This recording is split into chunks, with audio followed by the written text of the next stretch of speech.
Today we're going to be discussing what a bond is, and then we're going to have a light valuation of a discount bond. Basically what a bond is an IOU. Okay, it looks just like this thing over here on the left. Okay, now with an IOU, it's one of those things where we say, I owe you a certain amount of money. This case here is that I owe you $100 and then I have a time period here, in 1 year. Okay, so what I do with this is that I take this IOU, right, and then if I want to borrow some money from you, I'm going to take this IOU and I'm going to take it over to you. Okay, I'm going to give it to you. And in exchange, what you're going to give me is, let's say you're going to give me here $100. Okay? So we have this exchange. Okay? Is that you give me $100 and I give you an IOU of $100 in 1 year. Now, you might be looking at that going, hopefully you're going to be looking at that going, but wait, didn't we just keep beating at our head about the time value of money, about how we receive money later in a time period? Is it going to be worth less to us? Yes, it is. Okay, so what we have here is that we might say, hey, you might not want to pay me $100 for this, right? Because I'm going to give you $100 in 1 year. So you might make an offer, we might make a deal. Okay, and this deal might be is that you might say, hey, I will pay you $88.50. Okay, $88.50 is what I think is a fair value. Okay, that's what you might say. And if I think that's fair, I'll say, sure. All right, give me $88.50 right now, and then I'll give you this IOU. In 1 year from now, you can walk back to me and say, here's my IOU back. Give me my $100. Okay. Now, what this is here is that this is what we call a discount bond. Okay. But one of the crazy things about bonds is that bonds have this special feature. Okay. Bonds are tradable. Okay. And when I say that bonds are tradable, what that means is that if I sell you this bond, okay, you are now in possession of this bond. Okay? And let's say that Susie was interested in this bond. And Susie has $88.50.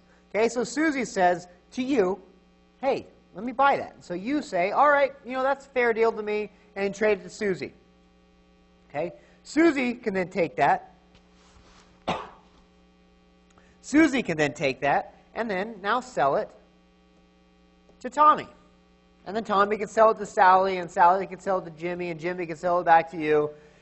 And it doesn't really matter, but let's say that the 1 year occurs at, well, Jimmy has possession of it. Okay? So Jimmy has possession of it, so Jimmy can bring this IOU back to me, okay? And I will give him the $100. Okay? It doesn't matter who has possession of the bond when the maturity occurs, but they take that IOU and they bring it back to the issuer.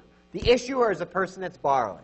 Right? I issued the bond. I set that bond out. So me, as the issuer, owes whoever has possession of this IOU that $100, regardless of who owns it at the time. Okay? Now, you'll hear us talk about bonds as being valued in the amount of $100 or of $1,000. But let's say I'm issuing $100 bonds. But I need $300,000. How do I do this? I mean, simply is I want to figure out how many of these bonds, right? They're basically certificates. In the old days, they actually used to be printed on paper. So what I would do, right, is I take my $300,000 and I divide it by the $100 bonds. And that tells me, right, that I need, what, 3,000 bonds. I need 3,000 IOUs. Okay? So that's what we're looking at here. I need 3,000 IOUs. So I issue 3,000 bonds. Okay? All right. Now, we're doing this here is that, in that previous example, you offered me $88.50. Okay? We know that you are going to be paying this at a discount. Okay? We know that that is a discount off of the face value. Okay? All right. Now, if I'm talking about a face value is basically what it actually shows on the face of the bond.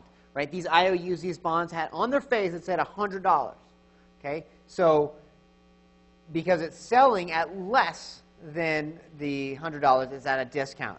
Okay? If it was selling at more, then that would mean it would be selling at a premium, right?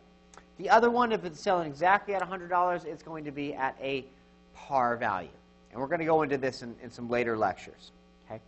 But we have a 88.50. We know that's a discount off of face value. I want to figure out what my interest rate is. Okay? Because you came up with this value. You thought it was fair. We both thought it was fair. The way we do this is the way we've already done these things, right? We say our present value is equal to our future value over 1 plus r raised to the t power, right? Straightforward. We just plug these things in. We have a present value of 88.50, a future value of 100. We don't know r. That's what we're solving for, and it's going to be coming in 1 year, right? We solve all this stuff around, and that's going to tell us that we have an interest rate of 13%. Okay? So we now have an interest rate of 13%, and, you know, good, bad, and different, but that's going to actually tell us what our interest rate is. Okay? That's our implicit interest rate. All right. Now, the other way we can do this is that, you know, let's say we're going to go back to this question here of, you know, I have $300,000. Okay? I'm looking for $300,000. Okay? Or let's say I want to issue $300,000 face value. Okay? And I want to do this in 1 year. Okay? A $300,000 face value, and want to know how much these bonds are going to sell for. Okay? So we're going to assume here that we still have these bonds that are $100, but the market interest rate is 8%. Okay? So we want to know what the price of these bonds are going to be. Once again, we do that with our same formula here. Okay? And then we put in our future value here, which is still that 100. Okay? We know our interest rate is 8%, so 1.08, and that's raised to the first power. Okay? What is our present value? Simply, our present value here, our value here is $92.59. Okay? And so what that means is that we would take that $92.59 and we would multiply that by our 3,000 bonds. And then we would know that these bonds would then sell for, we would actually raise an amount of $277,770. Okay? At that $92.59. So, right, so this is the $92.59 per bond for a total amount of $277.70. Okay? So we're going to borrow here $277,770, and then we are going to pay this all back at $300,000.